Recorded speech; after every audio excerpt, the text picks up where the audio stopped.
News પરથી વાત કરું છું. હા બોલો. તો કીર્તિ પટેલે અમારી ચેનલને એક ઇન્ટરવ્યુ આપ્યું છે. કઈ અસ્મિતા પટેલ? કીર્તિ પટેલે. હા હા. જય માતાજી, જય દ્વારકાધીશ. તમારા બધાનું હાર્દિક સ્વાગત છે આપણે આ ચેનલ ઉપર. ઘણા બધા દિવસ પછી આજે યુટ્યુબની અંદર એક નવા ટોપિક સાથે આવ્યો છું. 2-3 દિવસથી જે કીર્તિબેન પટેલ દ્વારા જે ખજૂરભાઈ અને કીર્તિબેન વચ્ચે જે સંવાદ ચાલી રહ્યો છે, વિવાદ ચાલી રહ્યો છે, ગુજરાત જો કે ગાંડું કર્યું છે કીર્તિ પટેલે, તો તેમની વિશે આપણે ચર્ચા કરવી છે. કીર્તિબેન પટેલે ઘણા બધા ખુલાસાઓ કર્યા છે, ઘણા બધા આક્ષેપો નાખ્યા છે, પરંતુ ખજૂરભાઈ એટલે કે નીતિન જાનીએ હજી સુધી તેનો કોઈ જવાબ આપ્યો નથી અને કોઈ પણ મીડિયામાં, કોઈ સોશિયલ મીડિયાની અંદર એમણે કોઈ વળતો જવાબ આપ્યો નથી. કીર્તિ પટેલે હમણાં પોતાનું ઇન્ટરવ્યૂ આપ્યું અસ્મિતા ન્યૂઝ ઉપર અને અસ્મિતા ન્યૂઝ તરફથી ખજૂરભાઈને, નીતિનભાઈ જાનીને તેમના વળતો જવાબ આપવા માટેનો એક કોલ કરવામાં આવ્યો. તે કોલ તેમના ઓફિસેથી કોઈ વ્યક્તિએ ઉપાડ્યો અને તેમની સાથે કોઈ સંવાદ કરવા માટે, ડિબેટ કરવા માટે, કોઈ વળતો જવાબ આપવા માટે એકદમ ના પાડી દેવામાં આવી છે. તો હવે જોઈએ આગળ કીર્તિબેન પટેલ કેટલા ખુલાસા કરે છે, ખજૂરભાઈ જાની તેના જવાબમાં શું આપે છે, વળતો જવાબ શું આપે છે, આપણે જોઈએ 2-3 દિવસની અંદર. અને હા, ન્યૂઝ દ્વારા જે નીતિનભાઈને ફોન કરવામાં આવ્યો તો તેના ઓફિસેથી તેઓ કહેવામાં આવ્યું કે કીર્તિબેન પટેલ ઉપર માનહાનિનો દાવો કરવાનો છે, માનહાનિનો કેસ કરવાનો છે. હજી સુધી કેસ થયો નથી અને હવે આપણે આગળ જોઈએ અસ્મિતા ન્યૂઝ અને ખજૂરભાઈની ઓફિસ દ્વારા જે વ્યક્તિ દ્વારા વાત કરવામાં આવી છે, જે સંવાદ કરવામાં આવ્યો છે, તે હું તમને સંભળાવું.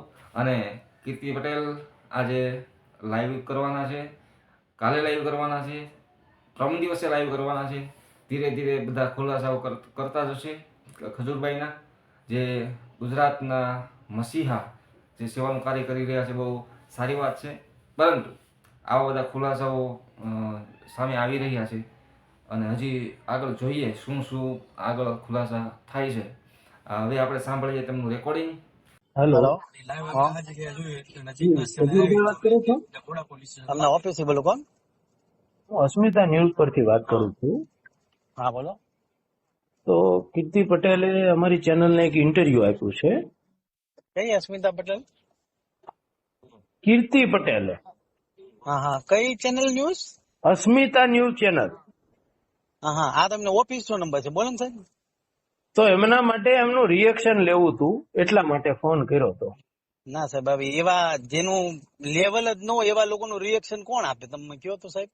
નહીં, અમારો ફરજ છે, અમારો ધર્મ છે કે એક્શન વર્સિસ રિએક્શન ચલાવીએ, નહીં તો કોઈને એવું લાગે કે આ વન સાઈડ ચલાવે છે. એટલે ના સાહેબ, અમારી જાણ કરવી અમારી ફરજ છે. અમને તમને જગ્યા આપવી, તમને એમનો જેટલો ટાઈમ આપ્યો હોય, એને જે નિવેદનો કર્યા હોય એ તમને બતાવવા કે આ નિવેદનો એમના છે, તમારું શું નિવેદન છે એ લેવું અમારી ફરજ છે. પછી તમે આપો ના આપો એ તમારી મરજીની વાત છે. જો સાહેબ, પેલી વસ્તુ તો કેવું છે, સાહેબ ની ઓફિસ નો નંબર છે અને છે ને નિવેદન હંમેશા છે ને સારા લેવલના, સારા માણસોના, જેનાથી સમાજ બગડતું હોય ને એવા લોકોના પ્રતિષ્ઠિત ન્યૂઝ વાળાઓને નિવેદન લેવાના જ હોય સાહેબ. નહીં, પણ એ ન્યૂઝ વાળાને તમે તો નહીં શીખવાડો ને કે એને કોના લેવા કે કોના નિવેદન ન લેવા. એમ કહું છું, પ્રતિષ્ઠિત ન્યૂઝ વાળા હોય ને એ સારા માણસોના ન્યૂઝ લે, જે લેવલ વગર ના હોય ને એવા લોકોના ન્યૂઝ, જેને કોઈ ગણતું જ ન હોય ને એના ન્યૂઝ લઈને તમે શું કામનું કયો સાહેબ? એવું નથી, વ્યક્તિ છે, પછી અમે જજ ના કરી શકીએ. હા, એ તમે તમારી વાત 100% સાચી, બરાબર. એટલે અમે તો પેલાની જેવું છે કે તમને વન સાઇડેડ ચલાવ્યું હોય, કાલ સવારે તમારા ફોલોવર્સો ચાહકો હોય એને એમ થાય કે આ ન્યૂઝ ઉપર આનું ચાલ્યું તો તમારું ચાલવું જોઈએ. એટલા માટે અમે તમારો સંપર્ક કર્યો છે. તમારે આપવું ન આપવું એ તમારી મરજીની વાત છે. જો સાહેબ છે ને આજે માનહાનિ નો દાવો કરશે ને એટલે સાહેબ બધી જે દૂધનું દૂધ છે ને પાણી થઈ જશે સાહેબ. એટલે આજ સાંજે 6 વાગ્યાની રાહ જો, એટલે હમણાં બધી ખબર પડશે સાહેબ. ઠીક છે? ઓકે.